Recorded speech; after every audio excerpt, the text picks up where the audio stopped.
Hi guys, Ben here from Witterings Fitness. This is a nice short little video about how to set up your Polar watch and your Polar heart rate monitor.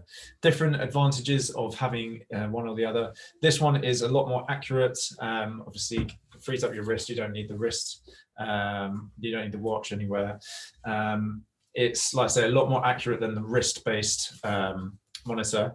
The benefit of this one, however, is that it will also do your GPS and distance, and that's why we recommend going for at least the Vantage M if you want distance from the wrist. This will synchronize with this, making the data that you get up on here more accurate. So the best combo really is to get both. If you're only going to get one, it depends what you want to use it for. If you want distance and GPS, then you're going to have to go for the Vantage M.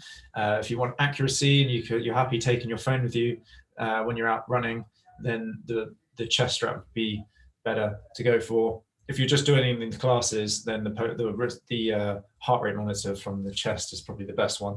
I'll just bite the bullet and get both because it's a really good combo.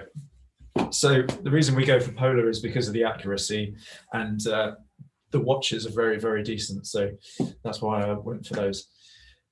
So I'm going to show you how to set up your watch, because the zones that you get preloaded in the watch and on Polar are different to the ones that I want you to be using for the program. Okay, so I'm going to share my screen with you.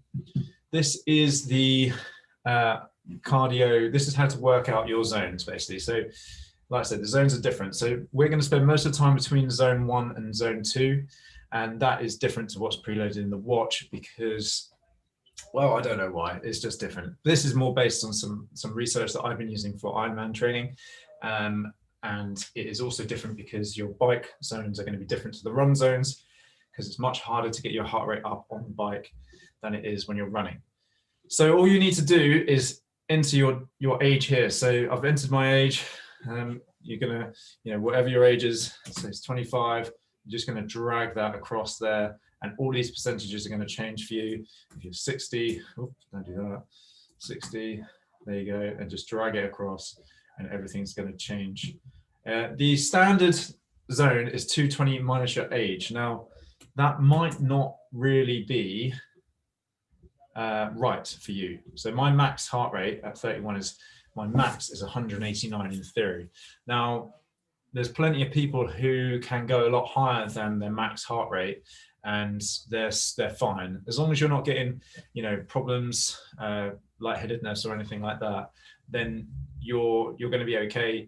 If you do push beyond this max, it's nothing to worry about. Your watch will update itself, and these zones will still stay the same. So what we need to do is we need to go into Polar Flow, and we need to change zone 1's low and zone 1 high to 65 and 74%. Okay, so I'm going to log into my Polar Flow, and I'm going to go to Sport Profiles. Okay, here we go. So I've got all my sport profiles. This is where on my watch I can press start training, and then it starts picking the activity that I'm doing. So we're going to look for running. If you don't have it on here already, you're just going to have to add your sport profile here. Also, there is a difference between your indoor cycling and outdoor cycling. So if you're your triathlon, so if you're doing the cycling, make sure you change both the cycling and the indoor and the triathlon, because otherwise you're going to have different zones without realizing it. That one's caught me out. So I've got running here, clicking edit, and I'm going to go down to heart rate, and here we are. These are the numbers of my zone. Now I can change. No, I can't. So it's going to be beats per minute. So you click on custom, and then the low of my zone 1 is 23. I've just rounded it up. So I put in 23 there, and that's going to automatically change this one. I obviously can't change those. So the low of zone 2 is 141 point something. So I've just 1.1.75. So I've put 142 there, and that would have adjusted the high of my zone 1. So my heart rate, when it goes up past 123, now I'm in zone 1. And then when I get past 141, I'm in zone 2, etc. Up to 162 for max of zone 2, which is where, and this is where I'm going to spend the majority of my time. I don't really want to be going into zone 3, 4, 5 unless we're doing a different type of training. We might be doing intervals and things like that. But for building up your cardiovascular endurance, which is the aim of what we're doing, we're going to be spending most of the time in zone 1, zone 2. Now, if you haven't changed this or you're struggling with this, then you're probably going to be in zone 3 on the watch. So it gets a bit confusing. So try and work this out and just change it. It's pretty simple. Make sure you hit save down the bottom. And that is how to change the zones in your watch. It's really good.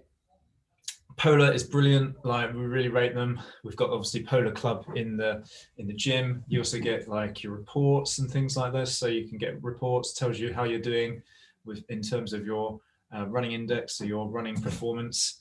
You can see mine's starting to drop off a bit.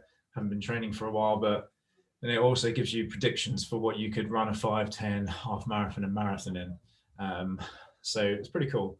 And also one thing that's really, really good about Polar is you've got this cardio load. So it starts telling you if you're overdoing it a bit, or as I've not been doing much this recently, underdoing it, I'm actually detraining.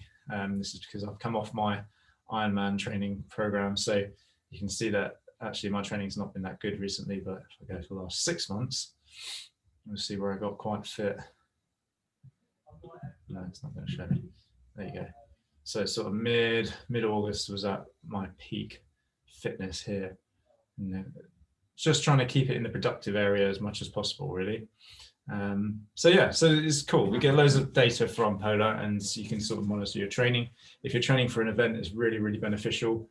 You can even load in all of your training into your diary as well. So, and then it comes up on your watch what you need to do.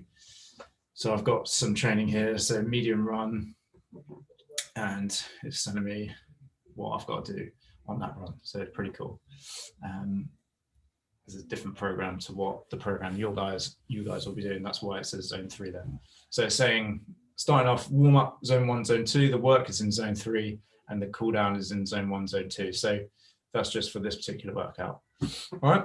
If you've got any questions or if anything didn't make sense there, please let me know, and happy running. See you soon.